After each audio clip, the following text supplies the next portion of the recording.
एक जंगल में बाबा था। वो लोगों के मसाइल हल करता था। लोग तरह तरह के मसाइल लेकर आते थे उसके पास।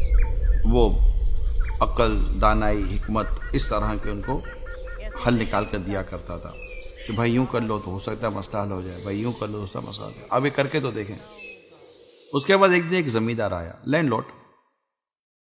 जमींदार कहने लगा, हुजूर खुशी नहीं मिल रही है, सुकून नहीं है, राहत नहीं है, मजा नहीं आ रहा जिंदगी में। आपका भी यही हाल है? हाँ, वो लैंडलॉर्ड का यही हाल था। तो बाबा कहने लगे कि भाईजान, तुम्हारे बाप दादा ने विरासत में कुछ छोड़ा है तुम्हारे लिए? दादा ने थोड़ा बहुत सोना छोड़ा था जो वाली साहब को दिया था, और वाली साहब ने उससे कुछ कारोबार किया, उससे कुछ फ़ायदा हुआ। फिर जब वाली साहब का इंतकाल हुआ तो उन्होंने मुझे दिया सोना। क्या वो तुम सोना यहाँ ला सकते हो? मैं देखना चाहता हूँ, इसमें तुम्हारा ही फायदा है।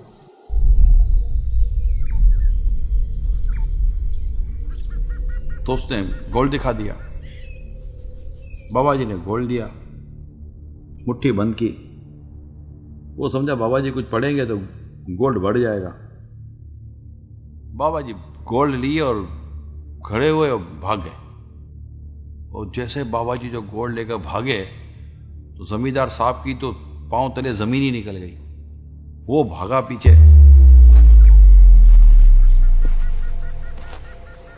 अब बाबा जंगल में रहने वाला आदमी, उसको जंगल के सारे रास्ते पता। जमींदार कभी मैदान में भी ना भागा था, लेकिन सोना चला गया हाथ से, वो तो भागा पीछे भाई। अब बाबा उसको जंगल घुमा रहा है और जमींदार साहब जंगल घूम रहे हैं। सांसें फूल गई जमींदार साहब की।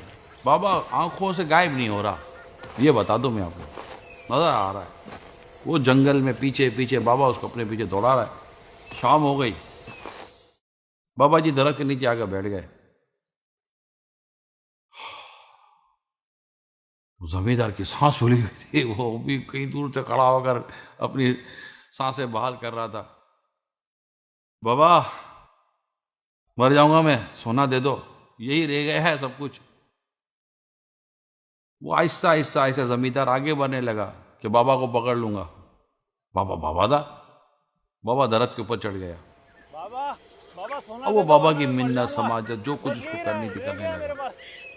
हाँ हाँ, बाबा सोना ने दे कहा दूंगा। सोना दे दूंगा, मेरी चंद मैंने तेरी शर्तें चंद मानेगा? शरारतें बोलो, मानोगे? क्या बाबा हाँ बोलो तो मानूंगा। सही, क्या शर्तें हैं? क्या शर्त है? क्या जमीन पर नाक जमीन रगड़ेगा? पर नाक रगड़ोगे? रगड़ूंगा। रगड़ूंगा।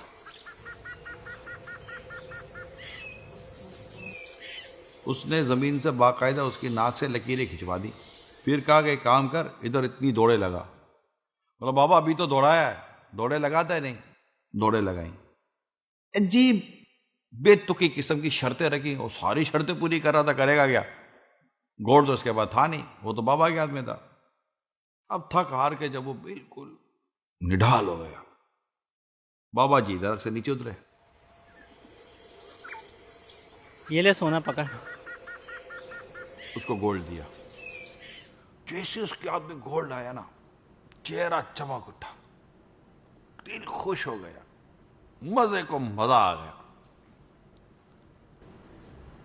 बाबा जी पूछने लगा, क्या लग रहा है, सुकून मिला, कुछ राहत मिली?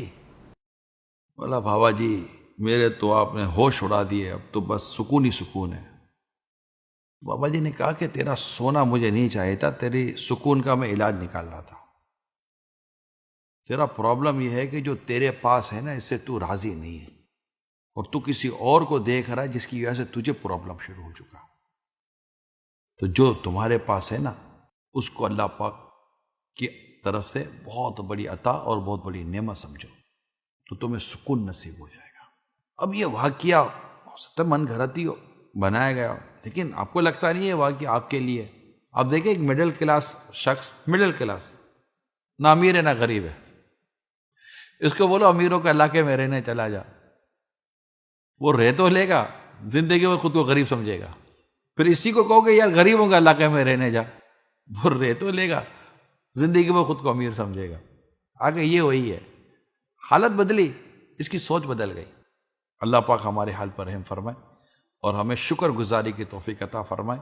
कुरान में ला इन शक्करतुम लाज़िदन्नकुम, अल्लाह पाक का जो शुक्र अदा करता है अल्लाह पाक उस पर अपनी नियमतें और बढ़ा देता है। अल्लाह अमल करने की तौफीक अता फरमाए। खुश रहा करें।